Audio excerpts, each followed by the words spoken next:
2 Samuel, chapter 1. After the death of Saul, when David had returned from striking down the Amalekites, David remained 2 days in Ziklag. And on the 3rd day, behold, a man came from Saul's camp, with his clothes torn and dirt on his head. And when he came to David, he fell to the ground and paid homage. David said to him, "Where do you come from?" And he said to him, "I have escaped from the camp of Israel." And David said to him, "How did it go? Tell me." And he answered, "The people fled from the battle, and also many of the people have fallen and are dead, and Saul and his son Jonathan are also dead." Then David said to the young man who told him, "How do you know that Saul and his son Jonathan are dead?" And the young man who told him said, "By chance I happened to be on Mount Gilboa, and there was Saul leaning on his spear, and behold, the chariots and the horsemen were close upon him. And when he looked behind him, he saw me, and called to me. And I answered, 'Here I am.' And he said to me, 'Who are you?' I answered him, 'I am an Amalekite.' And he said to me, 'Stand beside me and kill me, for anguish has seized me, and yet my life still lingers.' So I stood beside him and killed him, because I was sure that he could not live after he had fallen. And I took the crown that was on his head and the armlet that was on his arm, and I have brought them here to my lord." Then David took hold of his clothes and tore them, and so did all the men who were with him. And they mourned and wept and fasted until evening for Saul and for Jonathan his son, and for the people of the Lord and for the house of Israel, because they had fallen by the sword. And David said to the young man who told him, "Where do you come from?" And he answered, "I am the son of a sojourner, an Amalekite." David said to him, "How is it you were not afraid to put out your hand to destroy the Lord's anointed?" Then David called one of the young men and said, "Go, execute him." And he struck him down so that he died.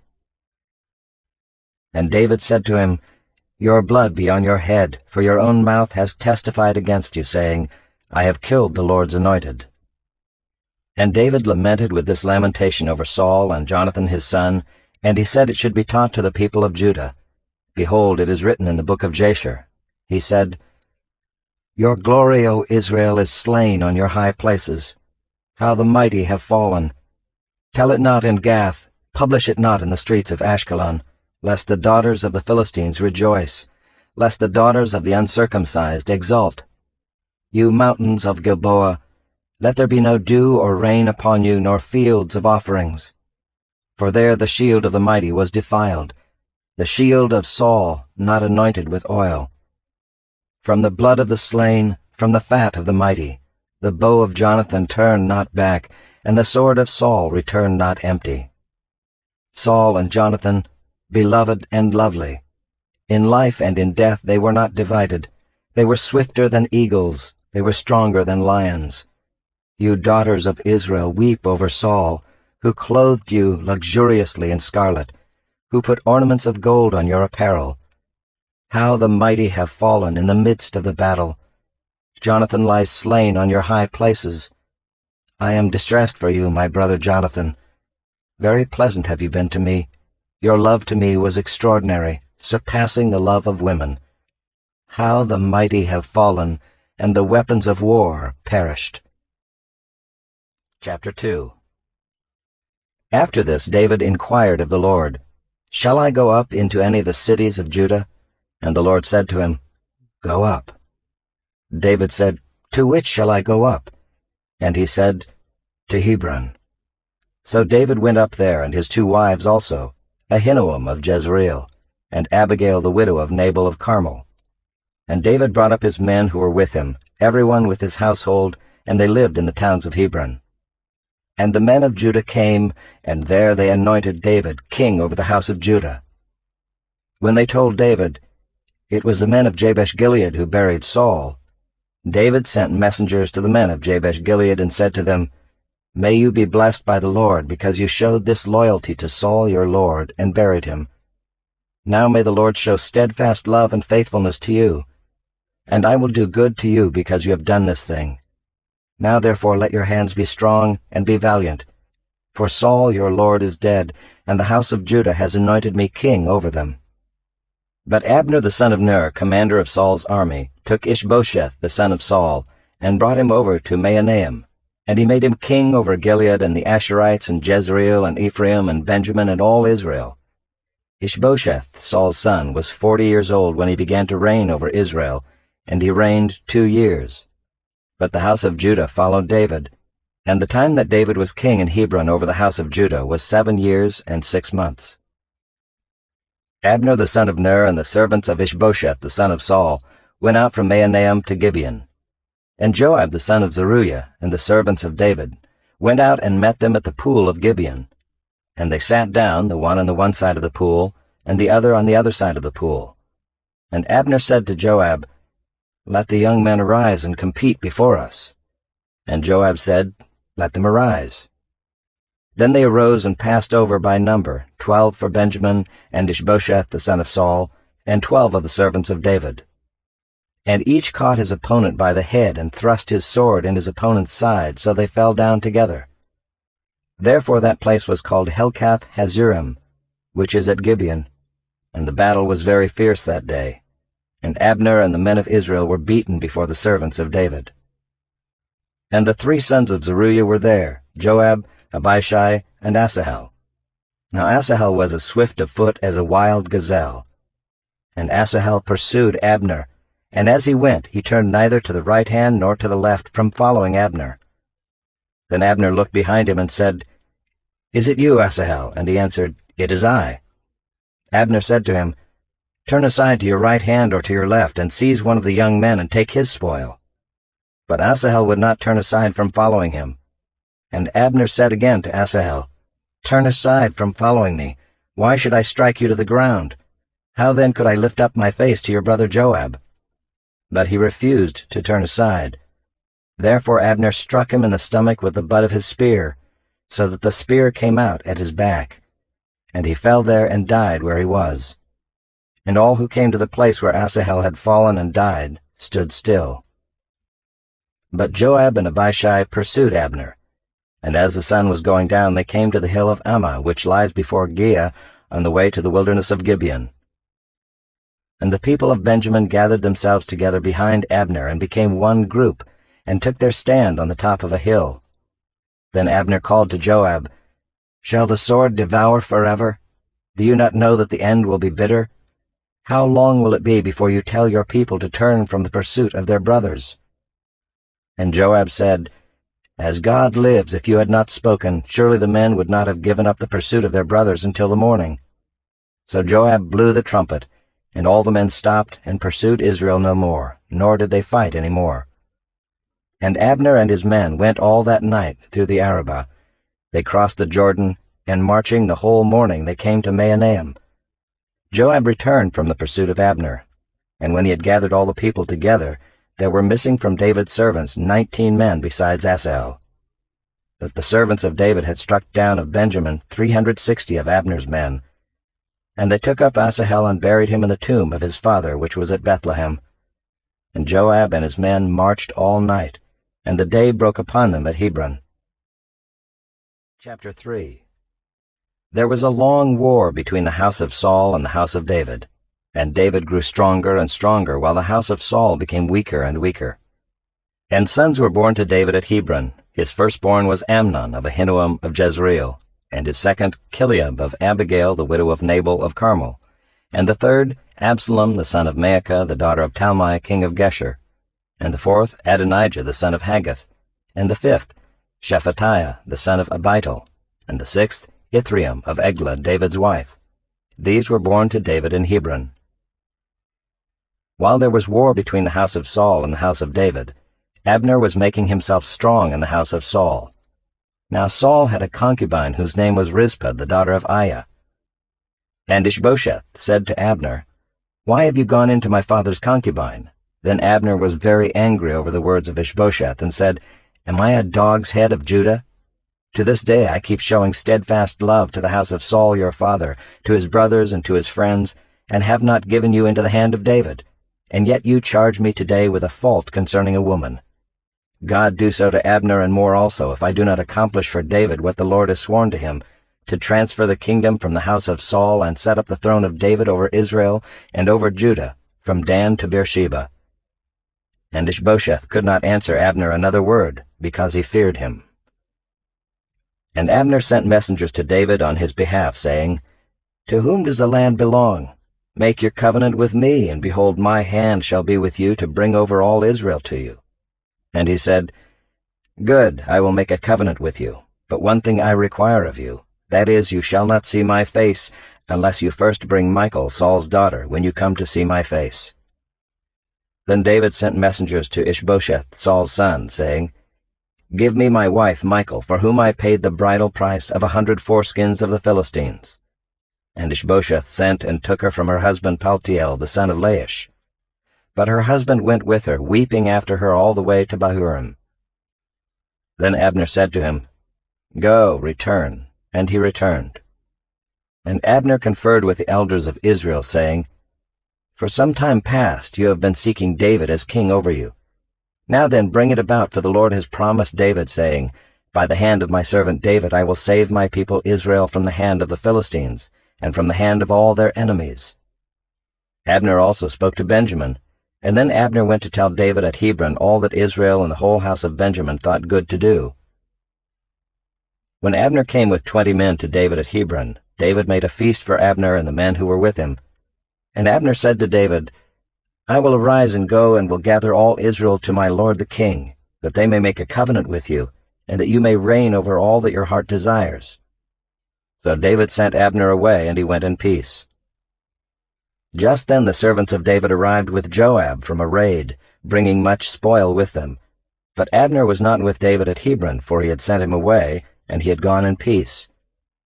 When Joab and all the army that was with him came, it was told Joab, "Abner the son of Ner came to the king, and he has let him go, and he has gone in peace." Then Joab went to the king and said, "What have you done? Behold, Abner came to you. Why is it that you have sent him away, so that he is gone? You know that Abner the son of Ner came to deceive you, and to know your going out and your coming in, and to know all that you are doing." When Joab came out from David's presence, he sent messengers after Abner, and they brought him back from the cistern of Selah. But David did not know about it, and when Abner returned to Hebron, Joab took him aside into the midst of the gate to speak with him privately, and there he struck him in the stomach so that he died, for the blood of Asahel his brother. Afterward, when David heard of it, he said, "I and my kingdom are forever guiltless before the Lord for the blood of Abner the son of Ner. May it fall upon the head of Joab, and upon all his father's house, and may the house of Joab never be without one who has a discharge, or who is leprous, or who holds a spindle, or who falls by the sword, or who lacks bread."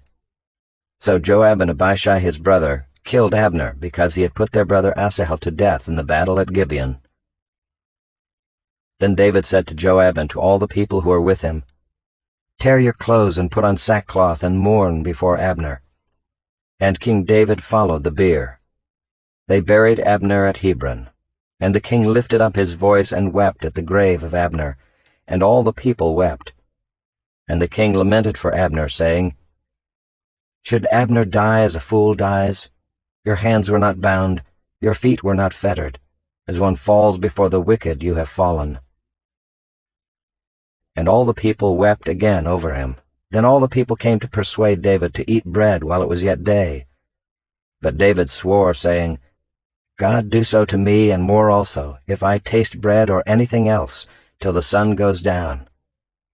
And all the people took notice of it, and it pleased them, as everything that the king did pleased all the people. So all the people and all Israel understood that day that it had not been the king's will to put to death Abner the son of Ner. And the king said to his servants, "Do you not know that a prince and a great man has fallen this day in Israel? And I was gentle today, though anointed king. These men, the sons of Zeruiah, are more severe than I. The Lord repay the evildoer according to his wickedness." Chapter 4. When Ishbosheth, Saul's son, heard that Abner had died at Hebron, his courage failed, and all Israel was dismayed. Now Saul's son had 2 men who were captains of raiding bands. The name of the one was Baanah, and the name of the other Rechab, sons of Rimmon, a man of Benjamin from Beeroth, for Beeroth also is counted part of Benjamin. The Beerothites fled to Gibeon, and have been sojourners there to this day. Jonathan the son of Saul had a son who was crippled in his feet. He was 5 years old when the news about Saul and Jonathan came from Jezreel, and his nurse took him up and fled. And as she fled in her haste, he fell and became lame, and his name was Mephibosheth. Now the sons of Rimmon the Beerothite, Rechab and Baanah, set out, and about the heat of the day they came to the house of Ishbosheth, as he was taking his noonday rest. And they came into the midst of the house as if to get wheat, and they stabbed him in the stomach. Then Rechab and Baanah his brother escaped. When they came into the house, as he lay on his bed in his bedroom, they struck him and put him to death, and beheaded him. They took his head, and went by the way of the Arabah all night, and brought the head of Ishbosheth to David at Hebron. And they said to the king, Here is the head of Ishbosheth, the son of Saul, your enemy, who sought your life. The Lord has avenged my lord the king this day on Saul and on his offspring. But David answered Rechab and Baanah his brother, the sons of Rimmon the Beerothite, As the Lord lives, who has redeemed my life out of every adversity, when one told me, Behold, Saul is dead, and thought he was bringing good news, I seized him and killed him at Ziklag, which was the reward I gave him for his news. How much more, when wicked men have killed a righteous man in his own house on his bed, shall I not now require his blood at your hand, and destroy you from the earth? And David commanded his young men, and they killed them, and cut off their hands and feet, and hanged them beside the pool at Hebron. But they took the head of Ishbosheth, and buried it in the tomb of Abner at Hebron. Chapter 5. Then all the tribes of Israel came to David at Hebron, and said, Behold, we are your bone and flesh. In times past, when Saul was king over us, it was you who led out and brought in Israel, and the Lord said to you, You shall be shepherd of my people Israel, and you shall be prince over Israel. So all the elders of Israel came to the king at Hebron, and King David made a covenant with them at Hebron before the Lord. And they anointed David king over Israel. David was 30 years old when he began to reign, and he reigned 40 years. At Hebron he reigned over Judah 7 years and 6 months, and at Jerusalem he reigned over all Israel and Judah 33 years. And the king and his men went to Jerusalem against the Jebusites, the inhabitants of the land, who said to David, You will not come in here, but the blind and the lame will ward you off, thinking, David cannot come in here. Nevertheless, David took the stronghold of Zion, that is, the city of David. And David said on that day, Whoever would strike the Jebusites, let him get up the water shaft, to attack the lame and the blind, who are hated by David's soul. Therefore it is said, The blind and the lame shall not come into the house. And David lived in the stronghold, and called it the city of David. And David built the city all around, from the Millo inward. And David became greater and greater, for the Lord, the God of hosts, was with him. And Hiram king of Tyre sent messengers to David, and cedar trees, also carpenters and masons, who built David a house. And David knew that the Lord had established him king over Israel, and that he had exalted his kingdom for the sake of his people Israel. And David took more concubines and wives from Jerusalem, after he came from Hebron, and more sons and daughters were born to David. And these are the names of those who were born to him in Jerusalem: Shemuiah, Shobab, Nathan, Solomon, Ibhar, Elishua, Nepheg, Japhiah, Elishama, Eliada, and Eliphalet. When the Philistines heard that David had been anointed king over Israel, all the Philistines went up to search for David. But David heard of it and went down to the stronghold. Now the Philistines had come and spread out in the valley of Rephaim, and David inquired of the Lord, Shall I go up against the Philistines? Will you give them into my hand? And the Lord said to David, Go up, for I will certainly give the Philistines into your hand.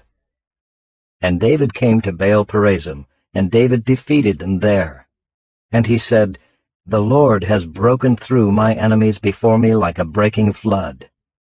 Therefore the name of that place is called Baal-perazim. And the Philistines left their idols there, and David and his men carried them away. And the Philistines came up yet again and spread out in the valley of Rephaim. And when David inquired of the Lord, he said, You shall not go up. Go around to their rear, and come against them opposite the balsam trees. And when you hear the sound of marching in the tops of the balsam trees, then rouse yourself, for then the Lord has gone out before you to strike down the army of the Philistines. And David did as the Lord commanded him, and struck down the Philistines from Geba to Gezer. Chapter 6. David again gathered all the chosen men of Israel, 30,000.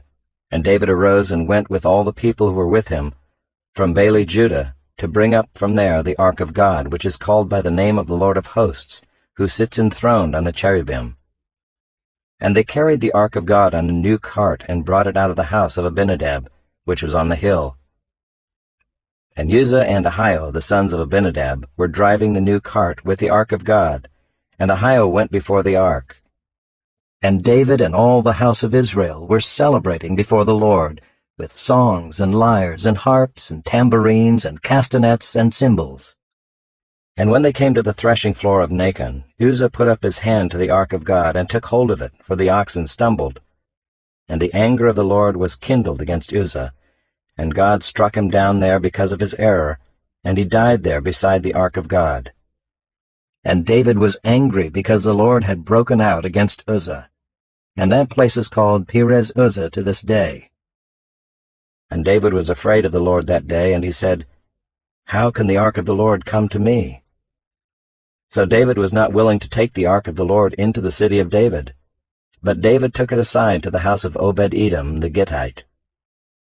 And the ark of the Lord remained in the house of Obed-Edom the Gittite 3 months, and the Lord blessed Obed-Edom and all his household.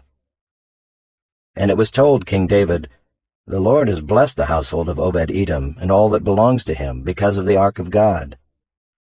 So David went and brought up the ark of God from the house of Obed-Edom to the city of David with rejoicing. And when those who bore the ark of the Lord had gone 6 steps, he sacrificed an ox and a fattened animal. And David danced before the Lord with all his might. And David was wearing a linen ephod. So David and all the house of Israel brought up the ark of the Lord with shouting and with the sound of the horn. As the ark of the Lord came into the city of David, Michal, the daughter of Saul, looked out of the window and saw King David leaping and dancing before the Lord, and she despised him in her heart.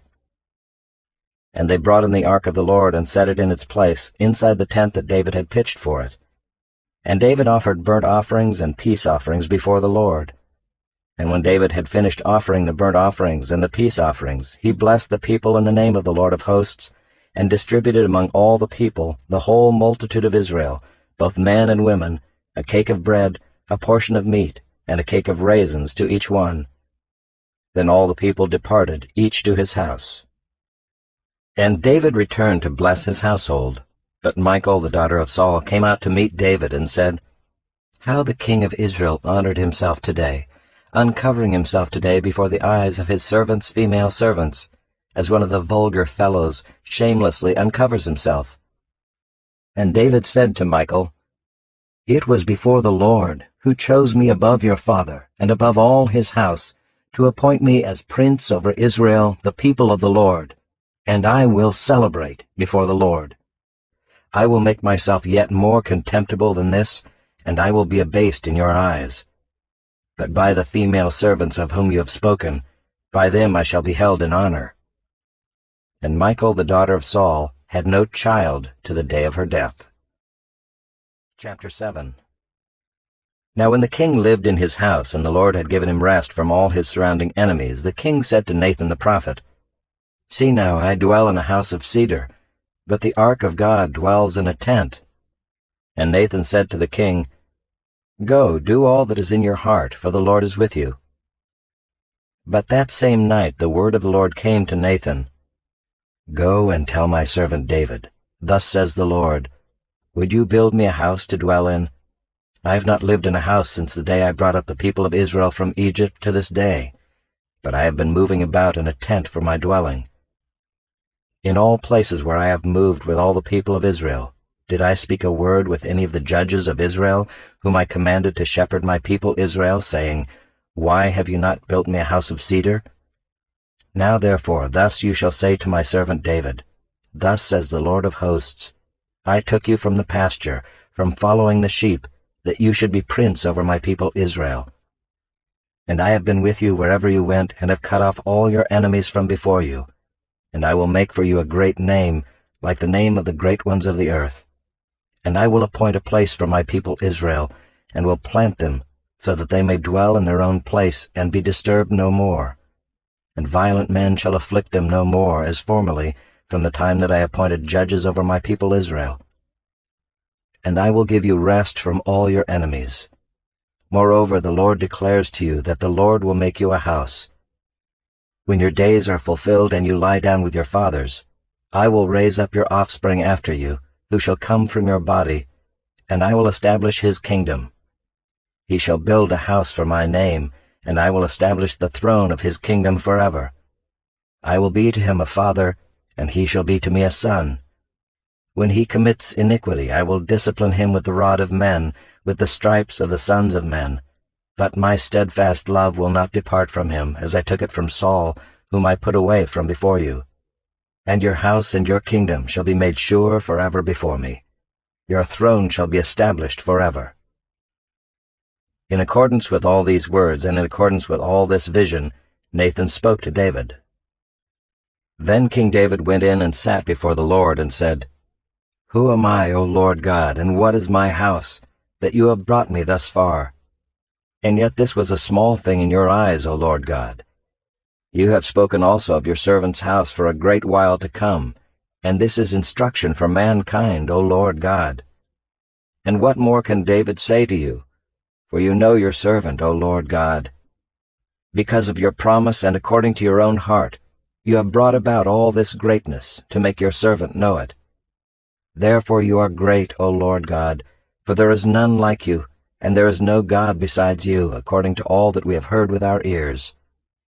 And who is like your people Israel, the one nation on earth whom God went to redeem to be his people, making himself a name and doing for them great and awesome things, by driving out before your people, whom you redeemed for yourself from Egypt, a nation and its gods? And you established for yourself your people Israel to be your people forever. And you, O Lord, became their God. And now, O Lord God, confirm forever the word that you have spoken concerning your servant and concerning his house, and do as you have spoken. And your name will be magnified forever, saying, The Lord of hosts is God over Israel, and the house of your servant David will be established before you. For you, O Lord of hosts, the God of Israel, have made this revelation to your servant, saying, I will build you a house. Therefore your servant has found courage to pray this prayer to you. And now, O Lord God, you are God, and your words are true, and you have promised this good thing to your servant. Now therefore may it please you to bless the house of your servant, so that it may continue forever before you. For you, O Lord God, have spoken, and with your blessing shall the house of your servant be blessed forever. Chapter 8. After this David defeated the Philistines and subdued them. And David took Metheg-Ammah out of the hand of the Philistines. And he defeated Moab, and he measured them with a line, making them lie down on the ground. 2 lines he measured to be put to death, and 1 full line to be spared. And the Moabites became servants to David, and brought tribute. David also defeated Hadadezer the son of Rehob, king of Zobah, as he went to restore his power at the river Euphrates. And David took from him 1,700 horsemen, and 20,000 foot soldiers. And David hamstrung all the chariot horses, but left enough for 100 chariots. And when the Syrians of Damascus came to help Hadadezer king of Zobah, David struck down 22,000 men of the Syrians. Then David put garrisons in Aram of Damascus, and the Syrians became servants to David and brought tribute. And the Lord gave victory to David wherever he went. And David took the shields of gold that were carried by the servants of Hadadezer, and brought them to Jerusalem. And from Betah and from Berothai, cities of Hadadezer, King David took very much bronze. When Toi king of Hamath heard that David had defeated the whole army of Hadadezer, Toi sent his son Joram to King David, to ask about his health and to bless him because he had fought against Hadadezer and defeated him, for Hadadezer had often been at war with Toi. And Joram brought with him articles of silver, of gold, and of bronze. These also King David dedicated to the Lord, together with the silver and gold that he dedicated from all the nations he subdued, from Edom, Moab, the Ammonites, the Philistines, Amalek, and from the spoil of Hadadezer, the son of Rehob, king of Zobah. And David made a name for himself when he returned from striking down 18,000 Edomites in the valley of Salt. Then he put garrisons in Edom. Throughout all Edom he put garrisons, and all the Edomites became David's servants. And the Lord gave victory to David wherever he went. So David reigned over all Israel, and David administered justice and equity to all his people. Joab the son of Zeruiah was over the army, and Jehoshaphat the son of Ahilud was recorder, and Zadok the son of Ahitub, and Ahimelech the son of Abiathar were priests, and Seraiah was secretary, and Benaiah the son of Jehoiada was over the Kerethites and the Pelethites, and David's sons were priests. Chapter 9. And David said, Is there still anyone left of the house of Saul, that I may show him kindness for Jonathan's sake? Now there was a servant of the house of Saul, whose name was Ziba, and they called him to David. And the king said to him, Are you Ziba? And he said, I am your servant. And the king said, Is there not still someone of the house of Saul, that I may show the kindness of God to him? Ziba said to the king, There is still a son of Jonathan, he is crippled in his feet. The king said to him, Where is he? And Ziba said to the king, He is in the house of Machir the son of Ammiel, at Lo-debar. Then King David sent and brought him from the house of Machir the son of Ammiel at Lo-debar. And Mephibosheth the son of Jonathan, son of Saul, came to David, and fell on his face, and paid homage. And David said, Mephibosheth. And he answered, Behold, I am your servant. And David said to him, Do not fear, for I will show you kindness for the sake of your father Jonathan. And I will restore to you all the land of Saul your father, and you shall eat at my table always. And he paid homage and said, What is your servant that you should show regard for a dead dog such as I? Then the king called Ziba, Saul's servant, and said to him, All that belonged to Saul and to all his house I have given to your master's grandson. And you and your sons and your servants shall till the land for him, and shall bring in the produce, that your master's grandson may have bread to eat. But Mephibosheth, your master's grandson, shall always eat at my table. Now Ziba had 15 sons and 20 servants. Then Ziba said to the king, According to all that my lord the king commands his servant, so will your servant do. So Mephibosheth ate at David's table like one of the king's sons.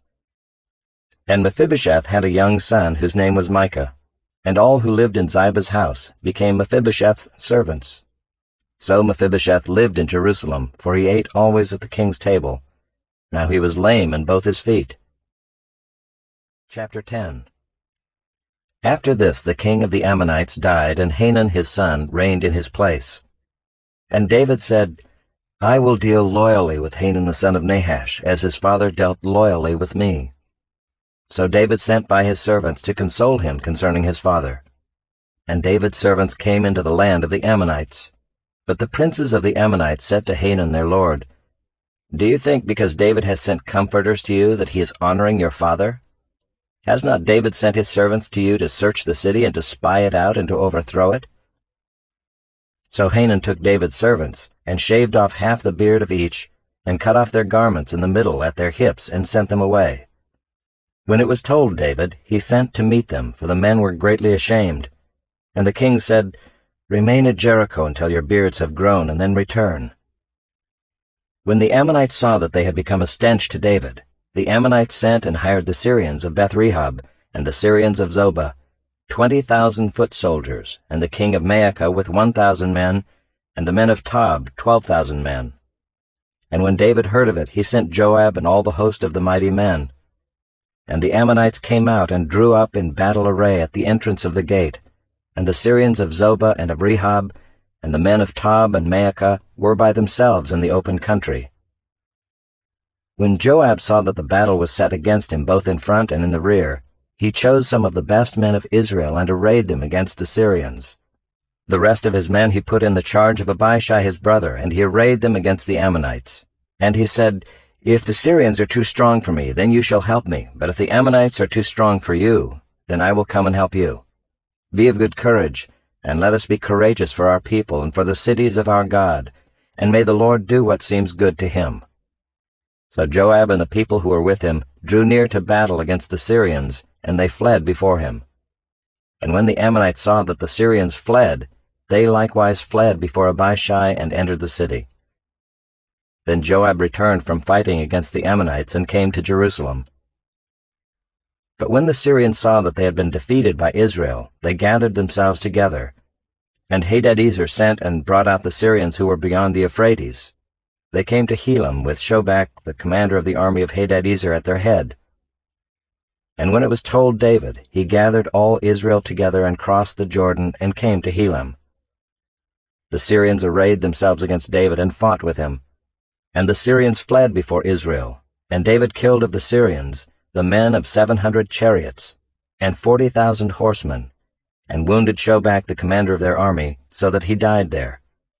And when all the kings who were servants of Hadadezer saw that they had been defeated by Israel, they made peace with Israel and became subject to them. So the Syrians were afraid to save the Ammonites any more. Chapter 11.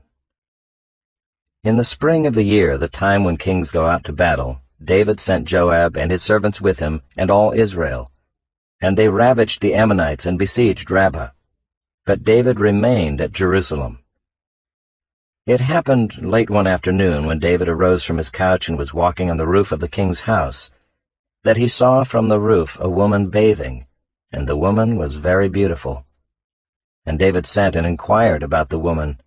And one said, "Is not this Bathsheba, the daughter of Eliam, the wife of Uriah the Hittite?" So David sent messengers, and took her, and she came to him, and he lay with her. Now she had been purifying herself from her uncleanness. Then she returned to her house.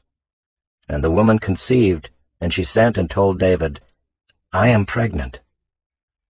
So David sent word to Joab, "Send me Uriah the Hittite." And Joab sent Uriah to David. When Uriah came to him, David asked how Joab was doing, and how the people were doing, and how the war was going. Then David said to Uriah, "Go down to your house and wash your feet."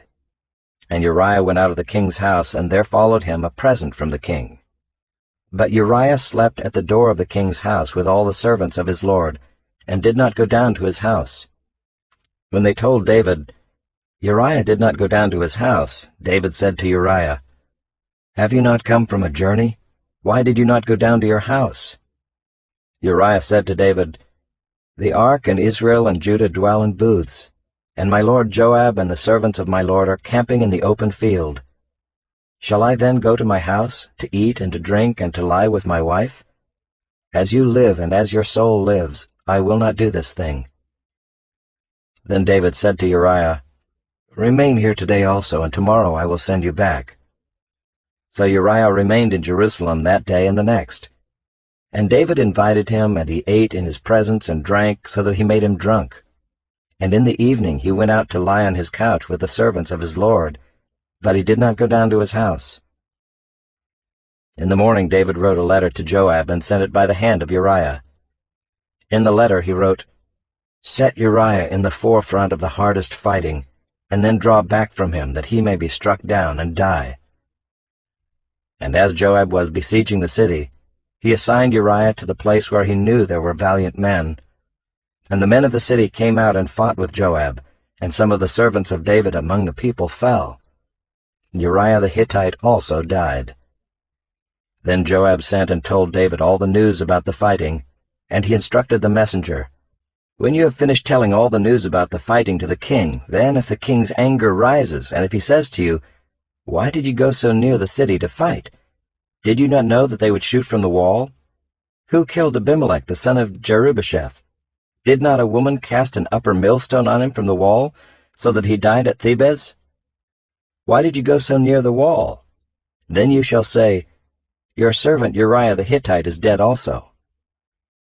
So the messenger went and came and told David all that Joab had sent him to tell. The messenger said to David, "The men gained an advantage over us and came out against us in the field, but we drove them back to the entrance of the gate. Then the archers shot at your servants from the wall. Some of the king's servants are dead, and your servant Uriah the Hittite is dead also." David said to the messenger, Thus shall you say to Joab, Do not let this matter displease you, for the sword devours now one and now another. Strengthen your attack against the city and overthrow it, and encourage him." When the wife of Uriah heard that Uriah her husband was dead, she lamented over her husband. And when the mourning was over, David sent and brought her to his house, and she became his wife and bore him a son. But the thing that David had done displeased the Lord. Chapter 12. And the Lord sent Nathan to David. He came to him and said to him, "There were 2 men in a certain city, the one rich and the other poor. The rich man had very many flocks and herds, but the poor man had nothing but one little ewe lamb which he had bought. And he brought it up, and it grew up with him and with his children. It used to eat of his morsel and drink from his cup and lie in his arms, and it was like a daughter to him. Now there came a traveler to the rich man, and he was unwilling to take one of his own flock or herd to prepare for the guest who had come to him. But he took the poor man's lamb and prepared it for the man who had come to him. Then David's anger was greatly kindled against the man, and he said to Nathan, "As the Lord lives, the man who has done this deserves to die, and he shall restore the lamb 4-fold, because he did this thing, and because he had no pity." Nathan said to David, "You are the man. Thus says the Lord, the God of Israel, I anointed you king over Israel, and I delivered you out of the hand of Saul. And I gave you your master's house and your master's wives into your arms, and gave you the house of Israel and of Judah. And if this were too little, I would add to you as much more. Why have you despised the word of the Lord, to do what is evil in his sight? You have struck down Uriah the Hittite with the sword, and have taken his wife to be your wife, and have killed him with the sword of the Ammonites. Now therefore the sword shall never depart from your house, because you have despised me, and have taken the wife of Uriah the Hittite to be your wife. Thus says the Lord, Behold, I will raise up evil against you out of your own house, and I will take your wives before your eyes, and give them to your neighbor, and he shall lie with your wives in the sight of this sun. For you did it secretly, but I will do this thing before all Israel and before the sun." David said to Nathan, "I have sinned against the Lord." And Nathan said to David, "The Lord also has put away your sin. You shall not die. Nevertheless, because by this deed you have utterly scorned the Lord, the child who is born to you shall die." Then Nathan went to his house. And the Lord afflicted the child that Uriah's wife bore to David, and he became sick. David therefore sought God on behalf of the child, and David fasted, and went in and lay all night on the ground. And the elders of his house stood beside him, to raise him from the ground, but he would not, nor did he eat food with them. On the 7th day the child died. And the servants of David were afraid to tell him that the child was dead, for they said, "Behold, while the child was yet alive, we spoke to him, and he did not listen to us. How then can we say to him, the child is dead? He may do himself some harm." But when David saw that his servants were whispering together, David understood that the child was dead. And David said to his servants, "Is the child dead?" They said, "He is dead." Then David arose from the earth and washed and anointed himself and changed his clothes. And he went into the house of the Lord and worshipped. He then went to his own house, and when he asked, they set food before him, and he ate. Then his servants said to him, "What is this thing that you have done? You fasted and wept for the child while he was alive, but when the child died, you arose and ate food." He said, "While the child was still alive, I fasted and wept, for I said, Who knows whether the Lord will be gracious to me, that the child may live? But now he is dead. Why should I fast? Can I bring him back again? I shall go to him, but he will not return to me." Then David comforted his wife Bathsheba, and went in to her, and lay with her, and she bore a son, and he called his name Solomon. And the Lord loved him, and sent a message by Nathan the prophet. So he called his name Jedidiah, because of the Lord. Now Joab fought against Rabbah of the Ammonites, and took the royal city. And Joab sent messengers to David and said, I have fought against Rabbah, moreover I have taken the city of waters. Now then gather the rest of the people together and encamp against the city and take it, lest I take the city and it be called by my name. So David gathered all the people together and went to Rabbah and fought against it and took it. And he took the crown of their king from his head. The weight of it was a talent of gold, and in it was a precious stone, and it was placed on David's head. And he brought out the spoil of the city, a very great amount. And he brought out the people who were in it, and set them to labor with saws and iron picks and iron axes, and made them toil at the brick kilns. And thus he did to all the cities of the Ammonites. Then David and all the people returned to Jerusalem. Chapter 13. Now Absalom, David's son, had a beautiful sister whose name was Tamar. And after a time Amnon, David's son, loved her. And Amnon was so tormented that he made himself ill because of his sister Tamar, for she was a virgin, and it seemed impossible to Amnon to do anything to her. But Amnon had a friend whose name was Jonadab, the son of Shimeah, David's brother. And Jonadab was a very crafty man, and he said to him, O son of the king, why are you so haggard morning after morning? Will you not tell me? Amnon said to him, I love Tamar, my brother Absalom's sister. Jonadab said to him, Lie down on your bed and pretend to be ill, and when your father comes to see you, say to him, Let my sister Tamar come and give me bread to eat, and prepare the food in my sight, that I may see it and eat it from her hand. So Amnon lay down and pretended to be ill. And when the king came to see him, Amnon said to the king, Please let my sister Tamar come and make a couple of cakes in my sight, that I may eat from her hand. Then David sent home to Tamar, saying, Go to your brother Amnon's house and prepare food for him. So Tamar went to her brother Amnon's house where he was lying down, and she took dough and kneaded it, and made cakes in his sight, and baked the cakes. And she took the pan and emptied it out before him, but he refused to eat. And Amnon said, Send out everyone from me. So everyone went out from him. Then Amnon said to Tamar, Bring the food into the chamber, that I may eat from your hand. And Tamar took the cakes she had made, and brought them into the chamber to Amnon her brother. But when she brought them near him to eat, he took hold of her, and said to her, Come, lie with me, my sister. She answered him, No, my brother, do not violate me, for such a thing is not done in Israel. Do not do this outrageous thing. As for me, where could I carry my shame? And as for you, you would be as one of the outrageous fools in Israel. Now therefore please speak to the king, for he will not withhold me from you. But he would not listen to her, and being stronger than she, he violated her and lay with her.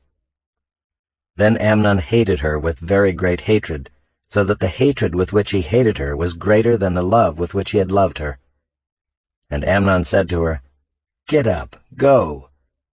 But she said to him, No, my brother, for this wrong in sending me away is greater than the other that you did to me. But he would not listen to her. He called the young man who served him and said, Put this woman out of my presence and bolt the door after her. Now she was wearing a long robe with sleeves, for thus were the virgin daughters of the king dressed. So his servant put her out and bolted the door after her. And Tamar put ashes on her head and tore the long robe that she wore. And she laid her hand on her head and went away, crying aloud as she went. And her brother Absalom said to her, Has Amnon your brother been with you? Now hold your peace, my sister. He is your brother. Do not take this to heart. So Tamar lived, a desolate woman, in her brother Absalom's house. When King David heard of all these things, he was very angry. But Absalom spoke to Amnon neither good nor bad, for Absalom hated Amnon because he had violated his sister Tamar. After 2 full years, Absalom had sheep shearers at Baal-Hazor, which is near Ephraim, and Absalom invited all the king's sons.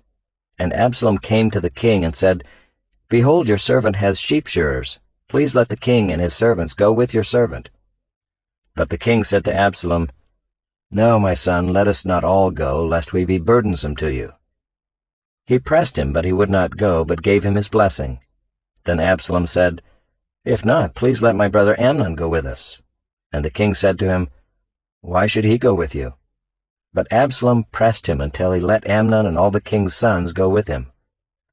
Then Absalom commanded his servants, "Mark when Amnon's heart is merry with wine, and when I say to you, 'Strike Amnon,' then kill him.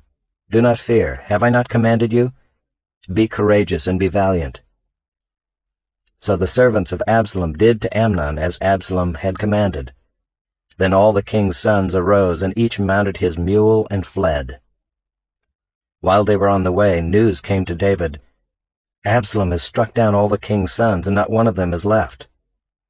Then the king arose and tore his garments and lay on the earth, and all his servants who were standing by tore their garments. But Jonadab the son of Shimeah, David's brother, said, "Let not my lord suppose that they have killed all the young men, the king's sons, for Amnon alone is dead.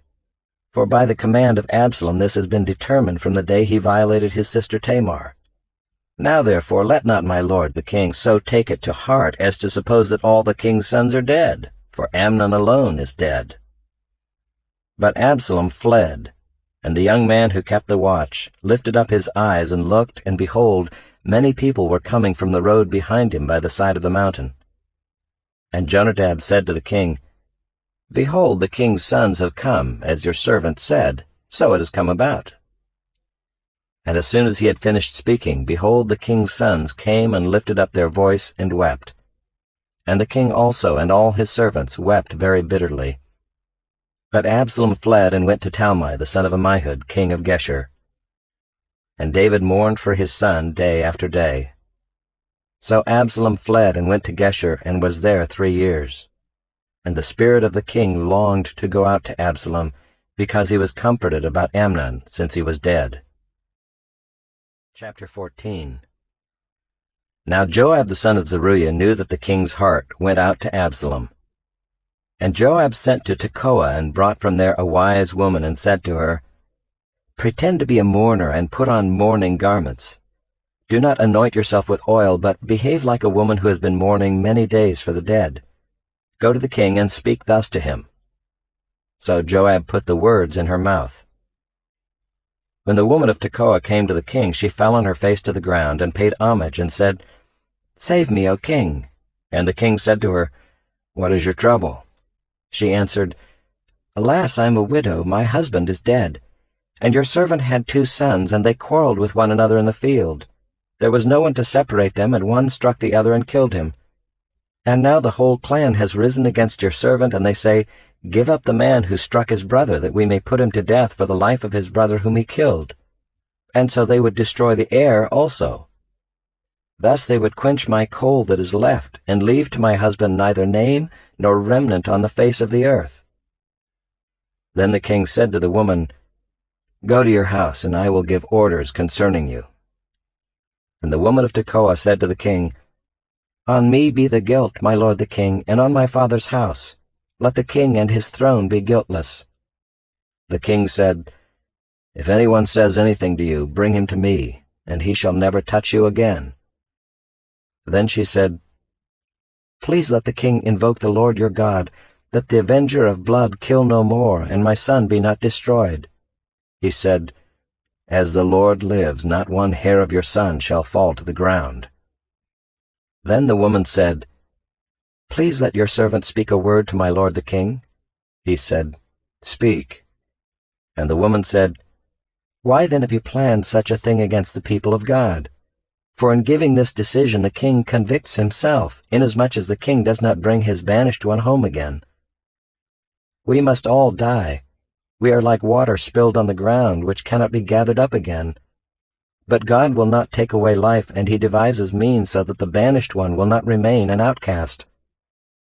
Now I have come to say this to my lord the king, because the people have made me afraid, and your servant thought, 'I will speak to the king. It may be that the king will perform the request of his servant.' For the king will hear and deliver his servant from the hand of the man who would destroy me and my son together from the heritage of God. And your servant thought, 'The word of my lord the king will set me at rest. For my lord the king is like the angel of God to discern good and evil. The Lord your God be with you.' Then the king answered the woman, "Do not hide from me anything I ask you." And the woman said, "Let my lord the king speak." The king said, "Is the hand of Joab with you in all this?" The woman answered and said, "As surely as you live, my lord the king, one cannot turn to the right hand or to the left from anything that my lord the king has said. It was your servant Joab who commanded me. It was he who put all these words in the mouth of your servant. In order to change the course of things, your servant Joab did this. But my lord has wisdom like the wisdom of the angel of God, to know all things that are on the earth." Then the king said to Joab, "Behold, now I grant this. Go, bring back the young man Absalom."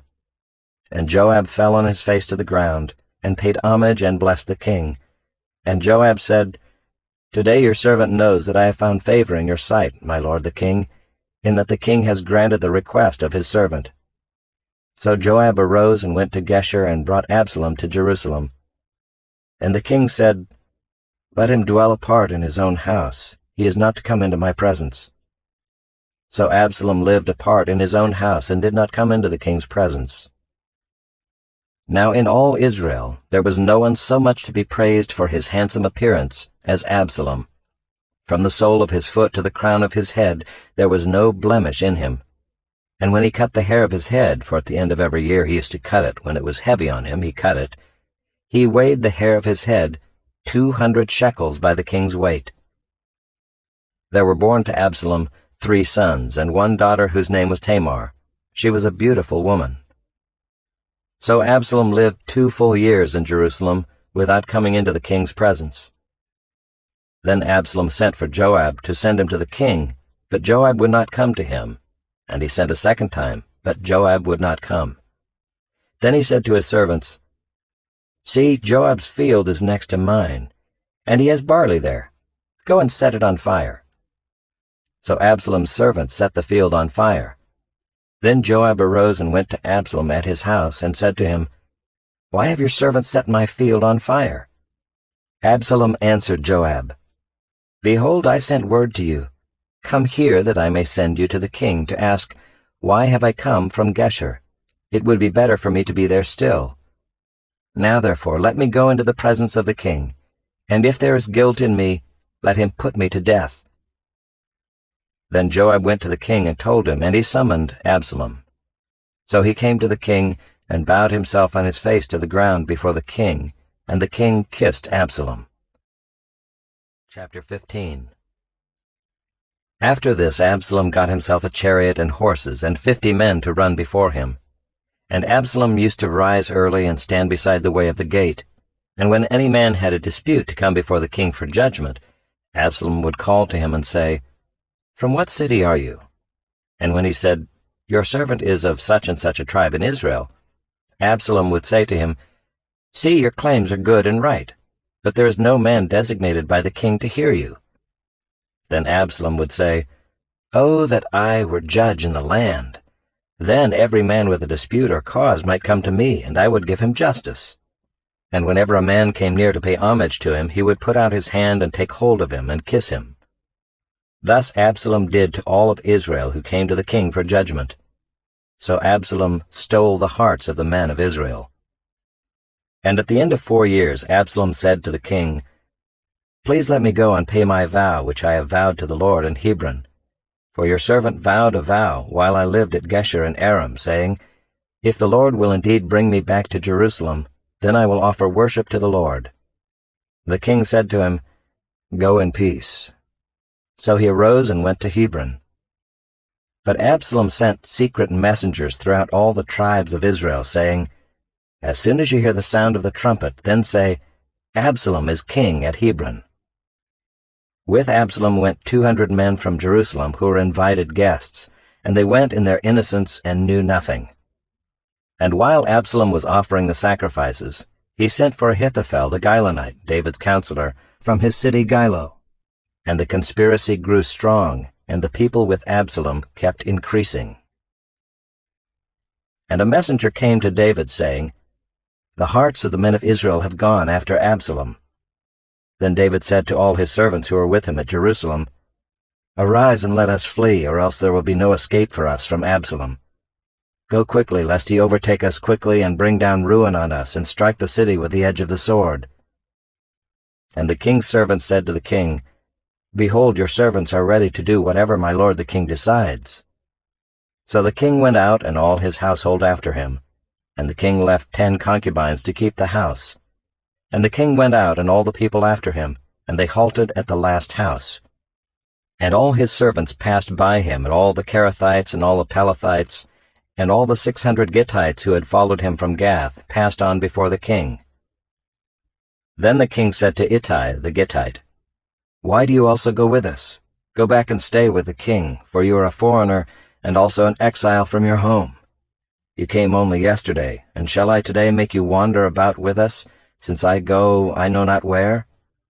Go back and take your brothers with you, and may the Lord show steadfast love and faithfulness to you.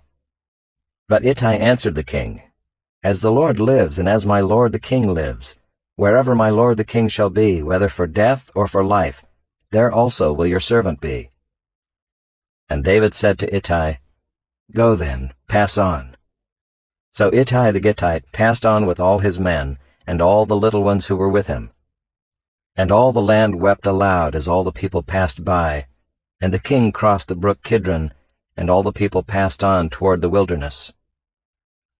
And Abiathar came up, and behold, Zadok came also with all the Levites, bearing the ark of the covenant of God. And they set down the ark of God until the people had all passed out of the city.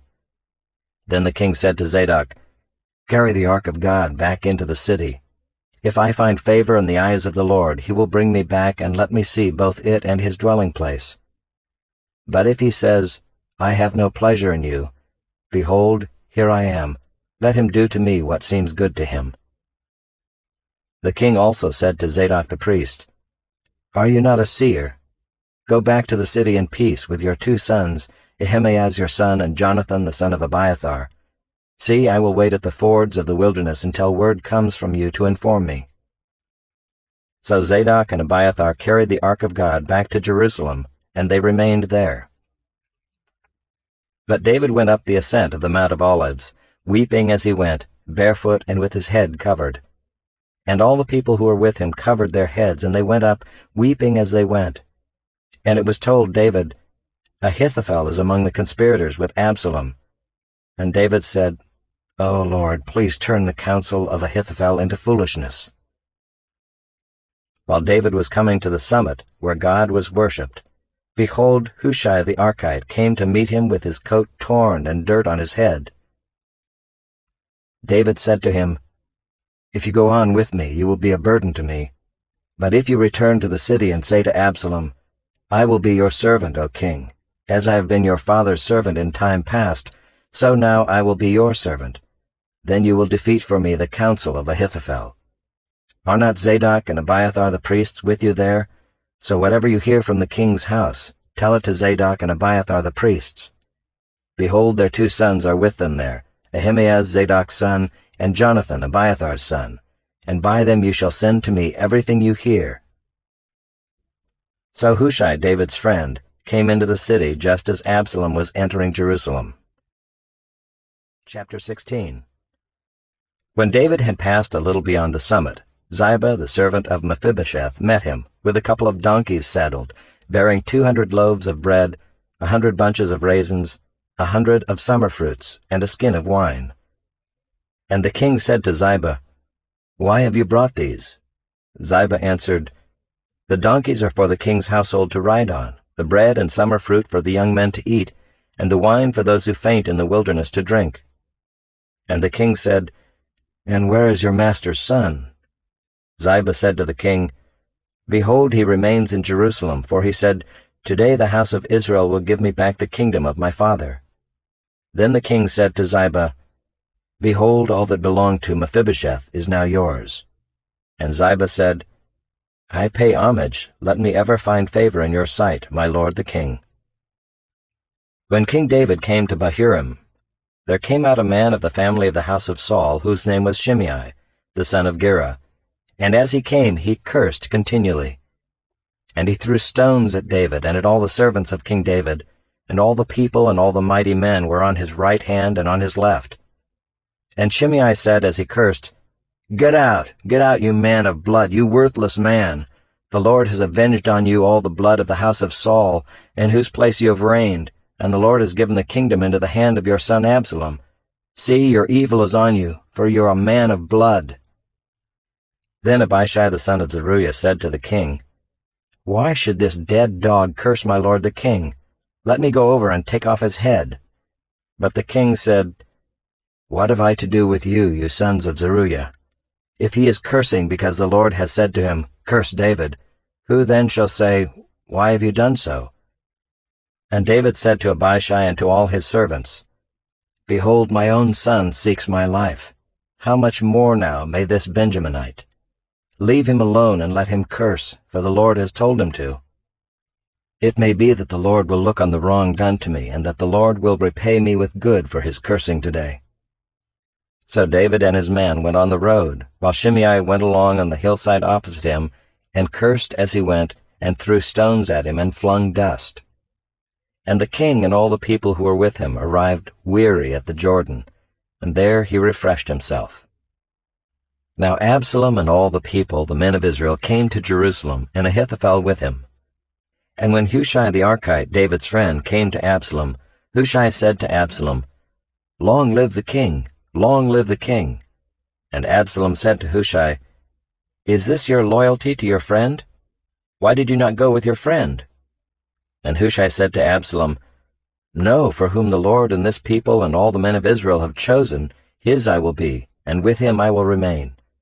And again, whom should I serve? Should it not be his son? As I have served your father, so I will serve you." Then Absalom said to Ahithophel, "Give your counsel. What shall we do?" Ahithophel said to Absalom, "Go into your father's concubines, whom he has left to keep the house, and all Israel will hear that you have made yourself a stench to your father, and the hands of all who are with you will be strengthened." So they pitched a tent for Absalom on the roof, and Absalom went into his father's concubines in the sight of all Israel.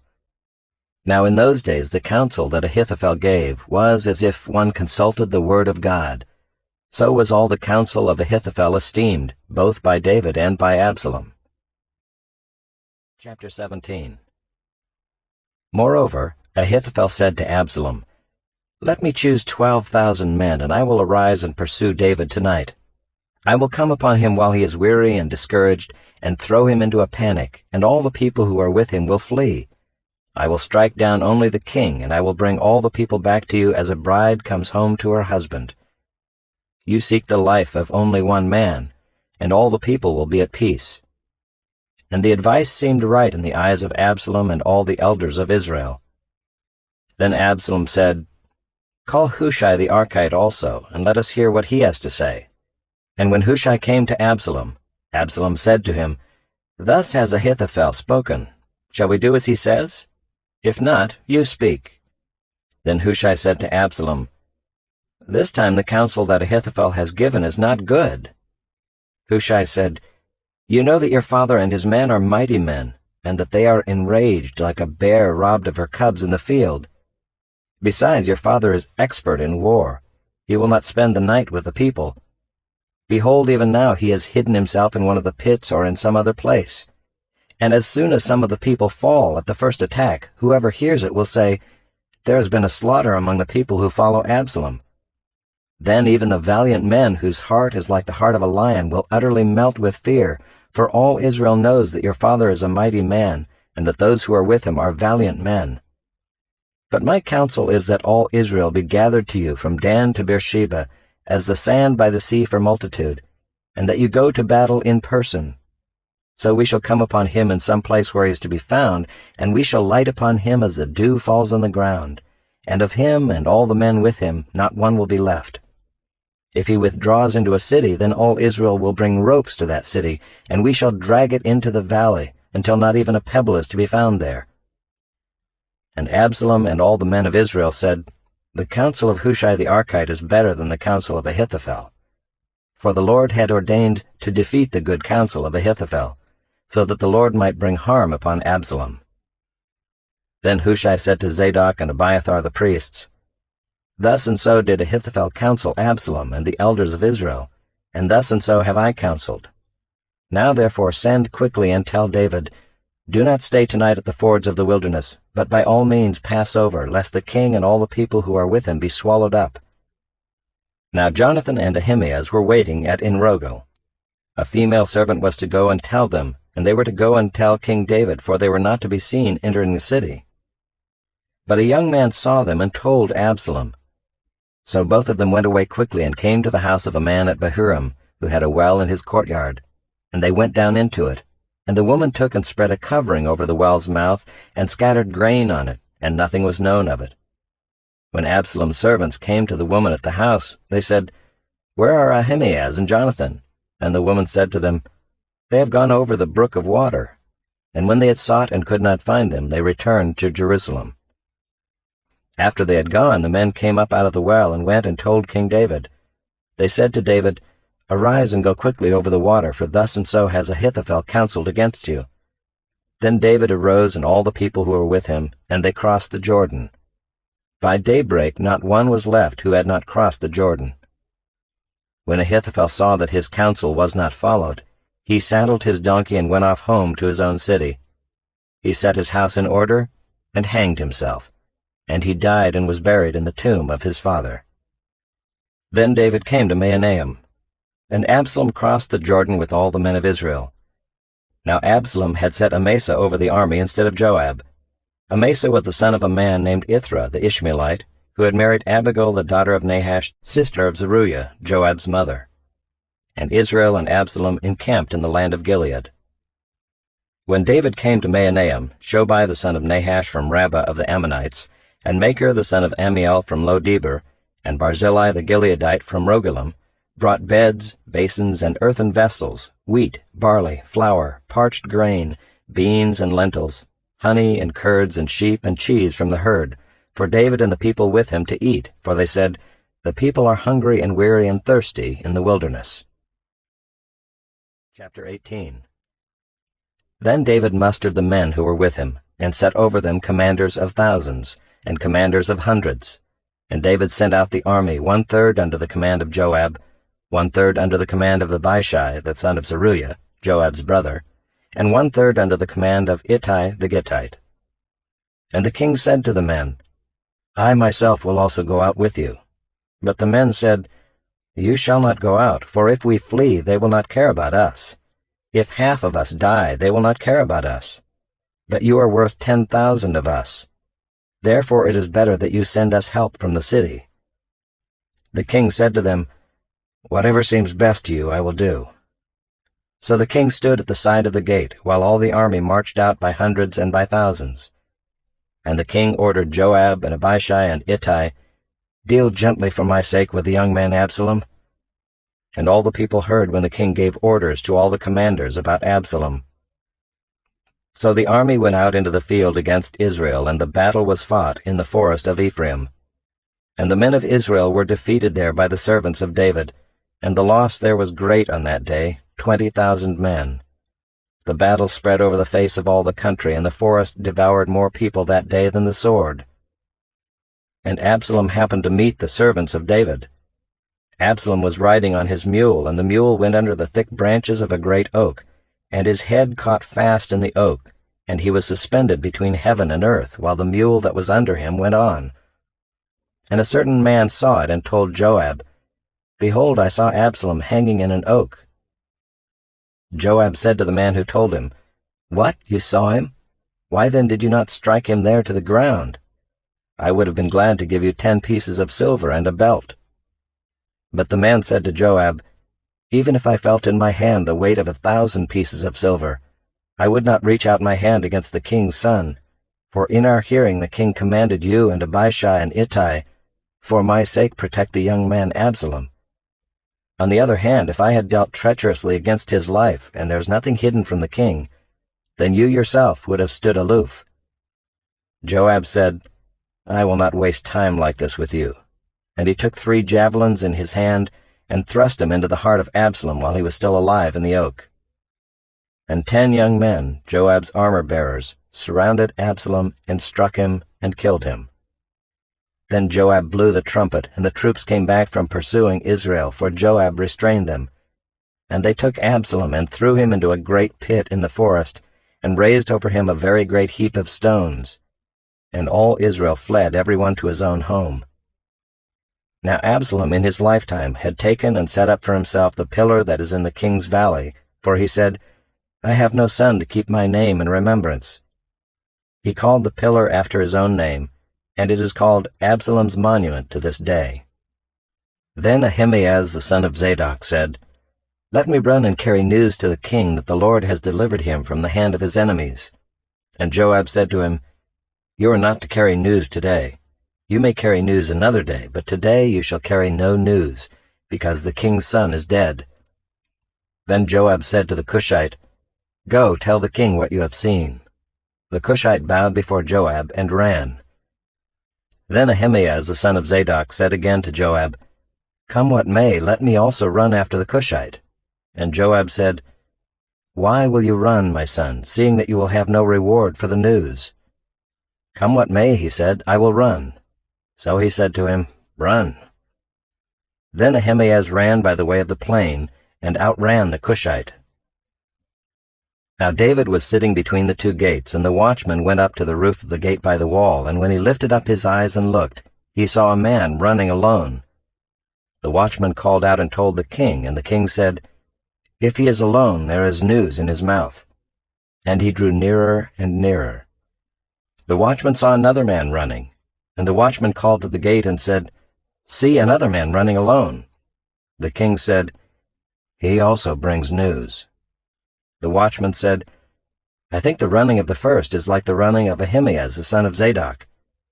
And the king said, He is a good man and comes with good news. Then Ahimaaz cried out to the king, All is well. And he bowed before the king with his face to the earth and said, Blessed be the Lord your God, who has delivered up the men who raised their hand against my lord the king. And the king said, Is it well with the young man Absalom? Ahimaaz answered, When Joab sent the king's servant, your servant, I saw a great commotion, but I do not know what it was. And the king said, Turn aside and stand here. So he turned aside and stood still. And behold, the Cushite came, and the Cushite said, Good news for my lord the king, for the Lord has delivered you this day from the hand of all who rose up against you. The king said to the Cushite, Is it well with the young man Absalom? And the Cushite answered, May the enemies of my lord the king and all who rise up against you for evil be like that young man. And the king was deeply moved, and went up to the chamber over the gate, and wept. And as he went, he said, O my son Absalom, my son Absalom, would I had died instead of you, O Absalom, my son, my son. Chapter 19. It was told Joab, Behold, the king is weeping and mourning for Absalom. So the victory that day was turned into mourning for all the people, for the people heard that day, The king is grieving for his son. And the people stole into the city that day as people steal in who are ashamed when they flee in battle. The king covered his face, and the king cried with a loud voice, O my son Absalom! O Absalom, my son, my son! Then Joab came into the house to the king and said, You have today covered with shame the faces of all your servants, who have this day saved your life and the lives of your sons and your daughters, and the lives of your wives and your concubines, because you love those who hate you and hate those who love you.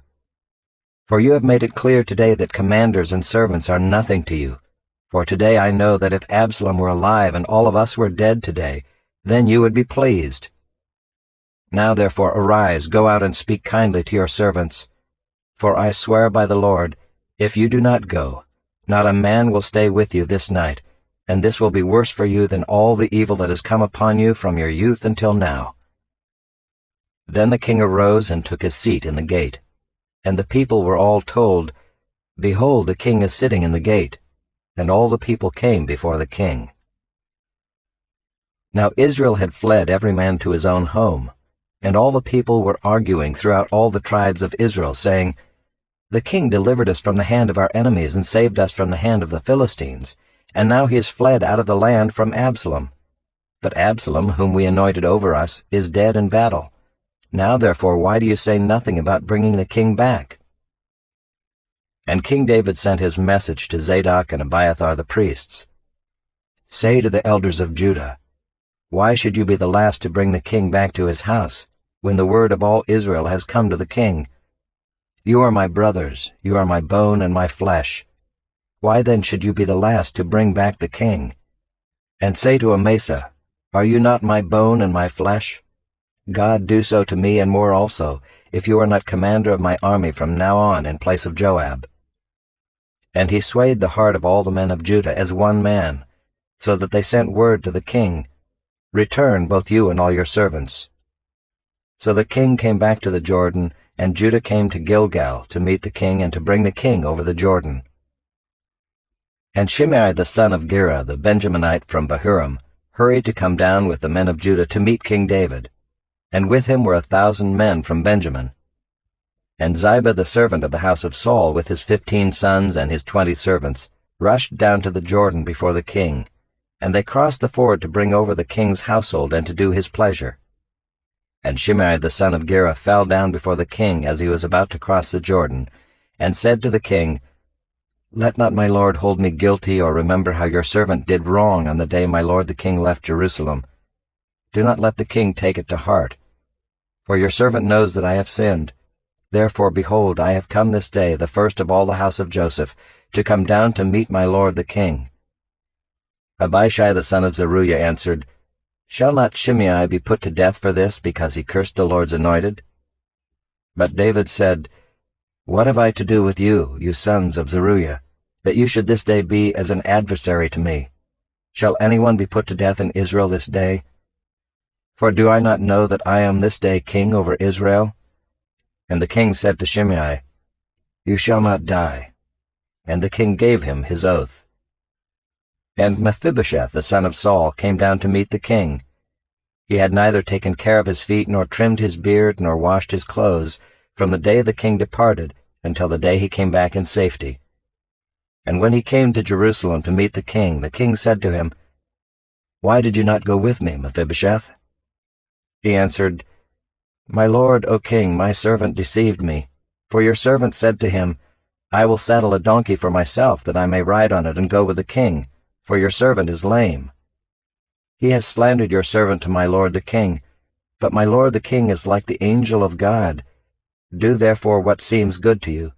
For all my father's house were but men doomed to death before my lord the king. But you set your servant among those who eat at your table. What further right have I then to cry to the king?" And the king said to him, "Why speak any more of your affairs? I have decided. You and Ziba shall divide the land." And Mephibosheth said to the king, "Oh, let him take it all, since my lord the king has come safely home." Now Barzillai the Gileadite had come down from Rogelim, and he went on with the king to the Jordan, to escort him over the Jordan. Barzillai was a very aged man, 80 years old. He had provided the king with food while they stayed at Mahanaim, for he was a very wealthy man. And the king said to Barzillai, "Come over with me, and I will provide for you with me in Jerusalem." But Barzillai said to the king, "How many years have I still to live, that I should go up with the king to Jerusalem? I am this day 80 years old. Can I discern what is pleasant and what is not? Can your servant taste what he eats or what he drinks? Can I still listen to the voice of singing men and singing women? Why then should your servant be an added burden to my lord the king? Your servant will go a little way over the Jordan with the king. Why should the king repay me with such a reward? Please let your servant return, that I may die in my own city near the grave of my father and my mother. But here is your servant Kimham. Let him go over with my lord the king, and do for him whatever seems good to you." And the king answered, "Kimham shall go over with me, and I will do for him whatever seems good to you, and all that you desire of me I will do for you." Then all the people went over the Jordan, and the king went over. And the king kissed Barzillai and blessed him, and he returned to his own home. The king went on to Gilgal, and Kimham went on with him. All the people of Judah and also half the people of Israel brought the king on his way. Then all the men of Israel came to the king and said to the king, Why have our brothers the men of Judah stolen you away and brought the king and his household over the Jordan, and all David's men with him?" All the men of Judah answered the men of Israel, "Because the king is our close relative, why then are you angry over this matter? Have we eaten it all at the king's expense? Or has he given us any gift?" And the men of Israel answered the men of Judah, "We have 10 shares in the king, and in David also we have more than you. Why then did you despise us? Were we not the first to speak of bringing back our king?" But the words of the men of Judah were fiercer than the words of the men of Israel.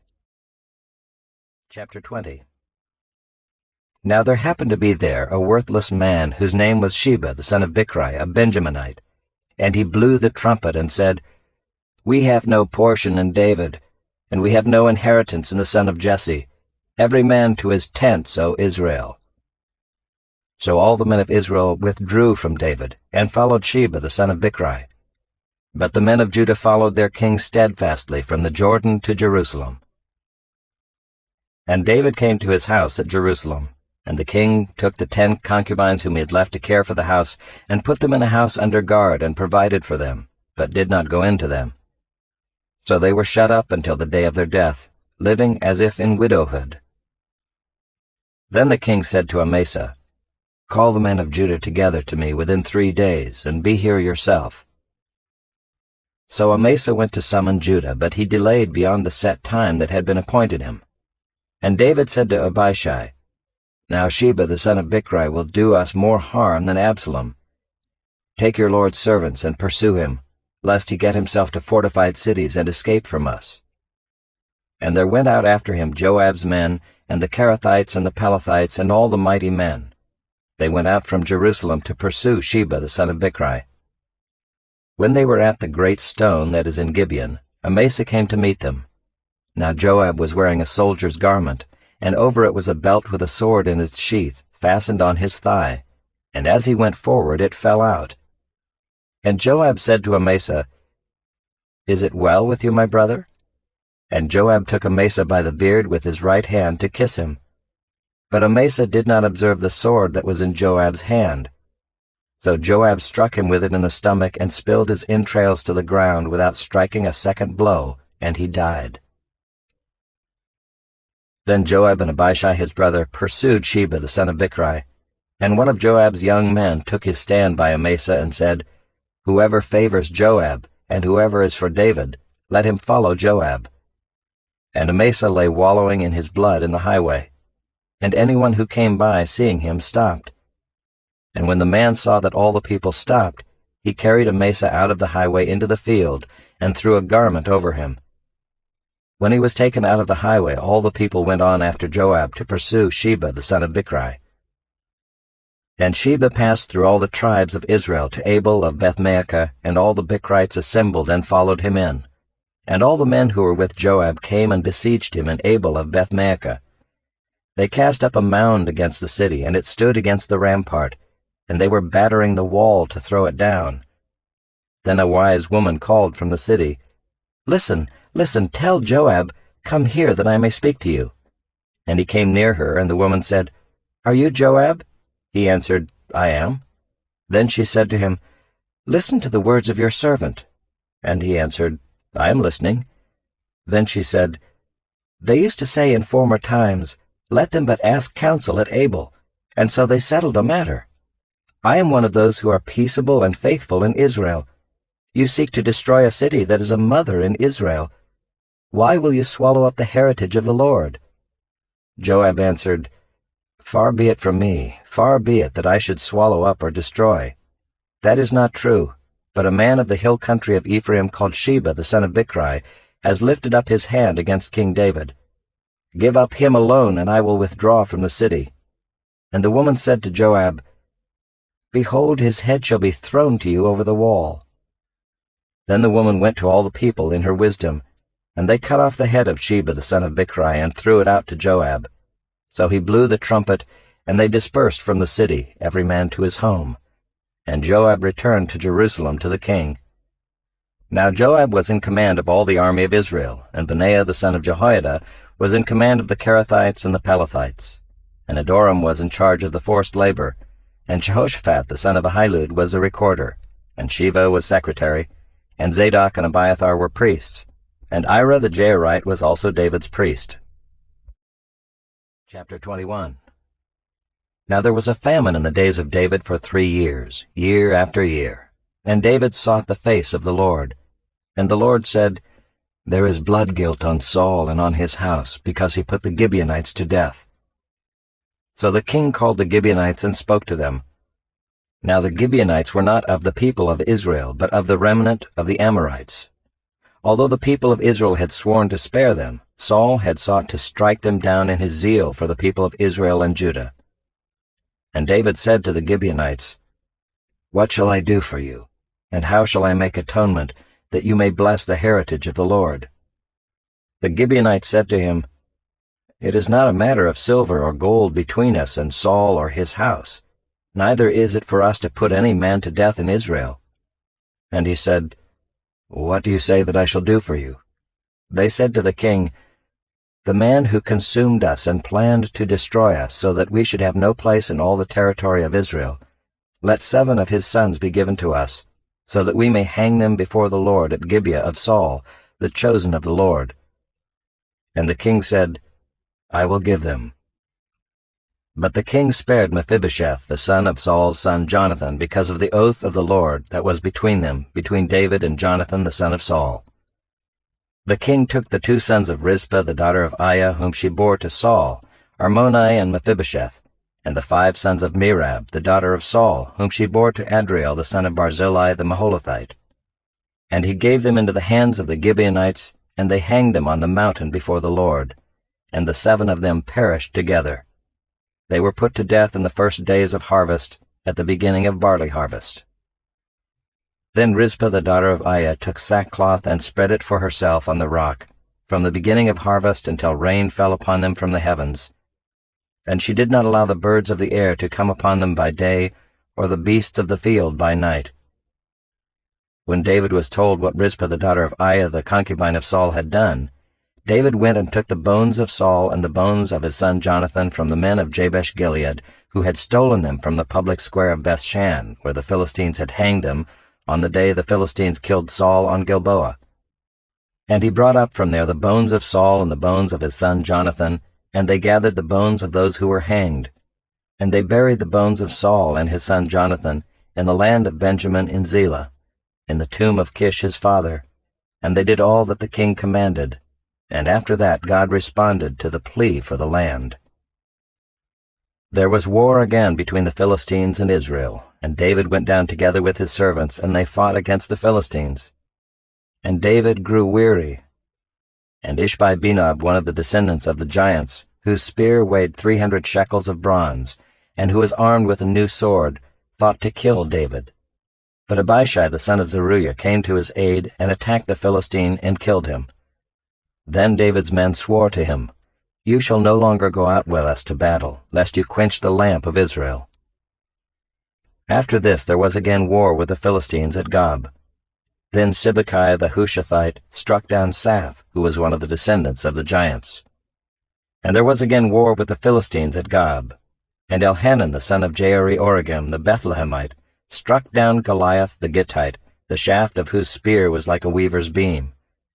And there was again war at Gath, where there was a man of great stature who had 6 fingers on each hand, and 6 toes on each foot, 24 in number, and he also was descended from the giants. And when he taunted Israel, Jonathan the son of Shimei, David's brother, struck him down. These 4 were descended from the giants in Gath, and they fell by the hand of David and by the hand of his servants. Chapter 22. And David spoke to the Lord the words of this song in the day when the Lord delivered him from the hand of all his enemies, and from the hand of Saul. He said, The Lord is my rock and my fortress and my deliverer, my God, my rock in whom I take refuge, my shield and the horn of my salvation, my stronghold and my refuge, my Savior, you save me from violence.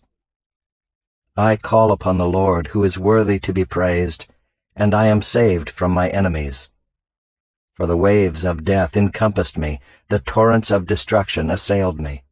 The cords of Sheol entangled me, the snares of death confronted me, In my distress I called upon the Lord. To my God I called. From his temple he heard my voice, and my cry came to his ears. Then the earth reeled and rocked. The foundations of the heavens trembled and quaked because he was angry. Smoke went up from his nostrils and devouring fire from his mouth. Glowing coals flamed forth from him. He bowed the heavens and came down. Thick darkness was under his feet. He rode on a cherub and flew. He was seen on the wings of the wind. He made darkness around him his canopy, thick clouds, a gathering of water. Out of the brightness before him coals of fire flamed forth. The Lord thundered from heaven, and the Most High uttered his voice. And he sent out arrows and scattered them, lightning and routed them. Then the channels of the sea were seen, the foundations of the world were laid bare, at the rebuke of the Lord, at the blast of the breath of his nostrils. He sent from on high, he took me, he drew me out of many waters. He rescued me from my strong enemy, from those who hated me, for they were too mighty for me. They confronted me in the day of my calamity, but the Lord was my support. He brought me out into a broad place. He rescued me because he delighted in me. The Lord dealt with me according to my righteousness. According to the cleanness of my hands he rewarded me. For I have kept the ways of the Lord, and have not wickedly departed from my God. For all his rules were before me, and from his statutes I did not turn aside. I was blameless before him, and I kept myself from guilt. And the Lord has rewarded me according to my righteousness, according to my cleanness in his sight. With the merciful you show yourself merciful, with the blameless man you show yourself blameless. With the purified you deal purely, and with the crooked you make yourself seem tortuous. You save a humble people, but your eyes are on the haughty to bring them down. For you are my lamp, O Lord, and my God lightens my darkness. For by you I can run against a troop, and by my God I can leap over a wall. This God, his way is perfect. The word of the Lord proves true. He is a shield for all those who take refuge in him. For who is God but the Lord, and who is a rock except our God? This God is my strong refuge, and has made my way blameless. He made my feet like the feet of a deer, and set me secure on the heights. He trains my hands for war, so that my arms can bend a bow of bronze. You have given me the shield of your salvation, and your gentleness made me great. You gave a wide place for my steps under me, and my feet did not slip. I pursued my enemies and destroyed them, and did not turn back until they were consumed. I consumed them. I thrust them through, so that they did not rise. They fell under my feet. For you equipped me with strength for the battle. You made those who rise against me sink under me. You made my enemies turn their backs to me, those who hated me, and I destroyed them. They looked, but there was none to save. They cried to the Lord, but he did not answer them. I beat them fine as the dust of the earth. I crushed them and stamped them down like the mire of the streets. You delivered me from strife with my people. You kept me as the head of the nations. People whom I had not known served me. Foreigners came cringing to me. As soon as they heard of me, they obeyed me. Foreigners lost heart and came trembling out of their fortresses.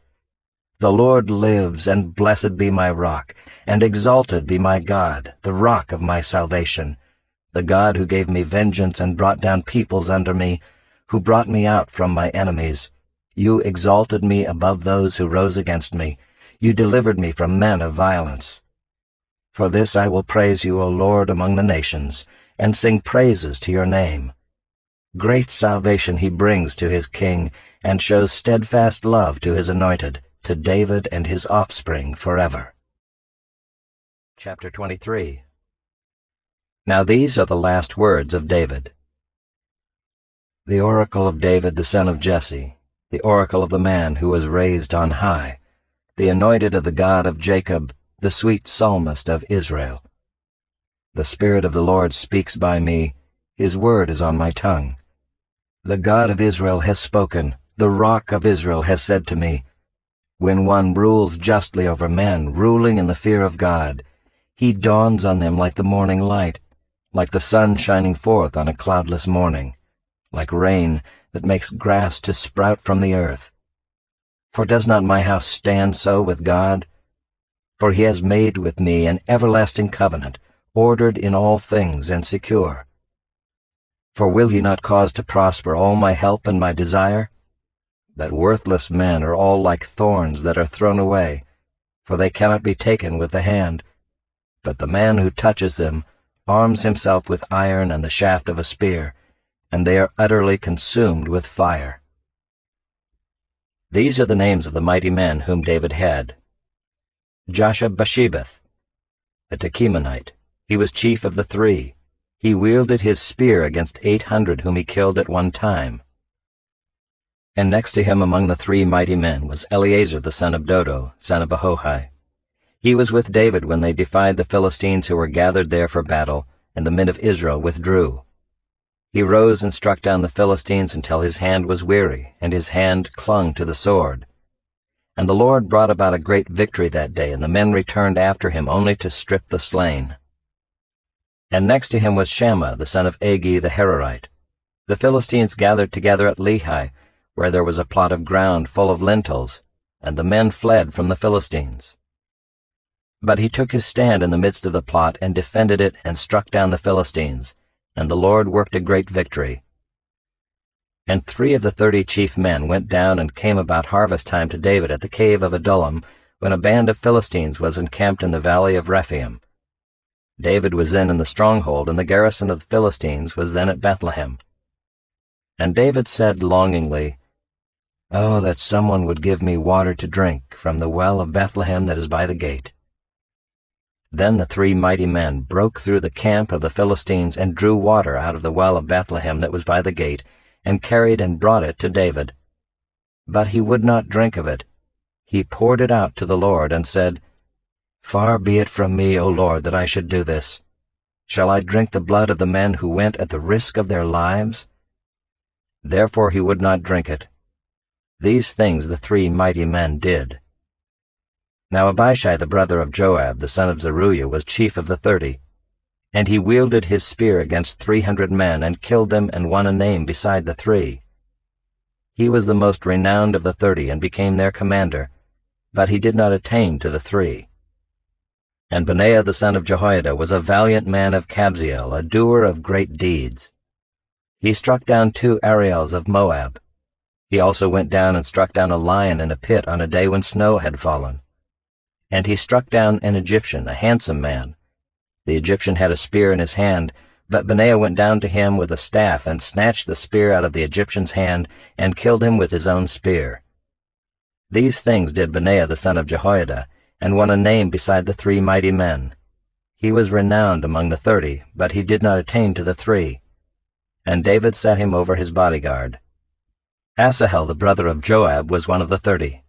Elhanan the son of Dodo of Bethlehem, Shammah of Harod, Elika of Harod, Helez the Paltite, Ira the son of Ikesh of Tekoa, Abiezer of Anathoth, Mabunai the Hushathite, Zalman the Ahohite, Meharai of Netophah, Helab the son of Baanah of Netophah, Ittai the son of Ribai of Gibeah of the people of Benjamin, Benaiah of Pirathon, Hiddai of the brooks of Gaash, Abi-Alban the Arbathite, Asmaveth of Bahurim, Eliabah the Shaalbanite, the sons of Jashan, Jonathan, Shammah the Hararite, Ahiam the son of Sherar the Hararite, Eliphalet the son of Ahasbai of Maacah, Eliam the son of Ahithophel of Gilo, Hezro of Carmel, Peorai the Arbite, Igal the son of Nathan of Zobah, Bani the Gadite, Zelek the Ammonite, Naharai of Beeroth, the armor-bearer of Joab the son of Zeruiah, Ira the Ithrite, Gareb the Ithrite, Uriah the Hittite, 37 in all. Chapter 24. Again the anger of the Lord was kindled against Israel, and he incited David against them, saying, "Go, number Israel and Judah." So the king said to Joab, the commander of the army, who was with him, "Go through all the tribes of Israel from Dan to Beersheba and number the people, that I may know the number of the people." But Joab said to the king, "May the Lord your God add to the people 100 times as many as they are, while the eyes of my lord the king still see it. But why does my lord the king delight in this thing?" But the king's word prevailed against Joab and the commanders of the army. So Joab and the commanders of the army went out from the presence of the king to number the people of Israel. They crossed from the Jordan and began from Aroer and from the city that is in the middle of the valley, toward Gad and on to Jazer. Then they came to Gilead and to Kadesh in the land of the Hittites. And they came to Dan, and from Dan they went around to Sidon, and came to the fortress of Tyre, and to all the cities of the Hivites and Canaanites. And they went out to the Negeb of Judah at Beersheba. So when they had gone through all the land, they came to Jerusalem at the end of 9 months and 20 days. And Joab gave the sum of the numbering of the people to the king. In Israel there were 800,000 valiant men who drew the sword, and the men of Judah were 500,000. But David's heart struck him after he had numbered the people. And David said to the Lord, "I have sinned greatly in what I have done. But now, O Lord, please take away the iniquity of your servant, for I have done very foolishly." And when David arose in the morning, the word of the Lord came to the prophet Gad, David's seer, saying, "Go and say to David, Thus says the Lord, 3 things I offer you. Choose one of them, that I may do it to you." So Gad came to David and told him, and said to him, "Shall 3 years of famine come to you in your land? Or will you flee 3 months before your foes while they pursue you? Or shall there be 3 days' pestilence in your land? Now consider and decide what answer I shall return to him who sent me." Then David said to Gad, "I am in great distress. Let us fall into the hand of the Lord, for his mercy is great. But let me not fall into the hand of man." So the Lord sent a pestilence on Israel from the morning until the appointed time. And there died of the people from Dan to Beersheba 70,000 men. And when the angel stretched out his hand toward Jerusalem to destroy it, the Lord relented from the calamity and said to the angel who was working destruction among the people, "It is enough. Now stay your hand." And the angel of the Lord was by the threshing floor of Araunah the Jebusite. Then David spoke to the Lord when he saw the angel who was striking the people, and said, "Behold, I have sinned, and I have done wickedly.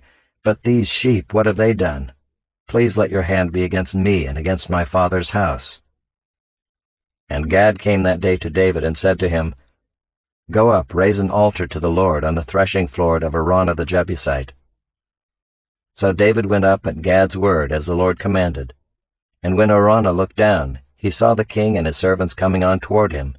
And Araunah went out and paid homage to the king with his face to the ground. And Araunah said, "Why has my lord the king come to his servant?" David said, "To buy the threshing floor from you in order to build an altar to the Lord, that the plague may be averted from the people."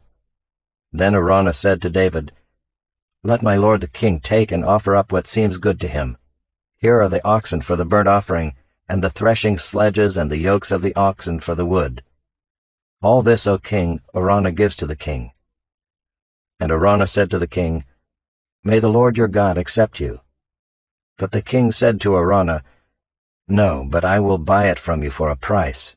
I will not offer burnt offerings to the Lord my God that cost me nothing." So David bought the threshing floor and the oxen for 50 shekels of silver. And David built there an altar to the Lord and offered burnt offerings and peace offerings. So the Lord responded to the plea for the land, and the plague was averted from Israel.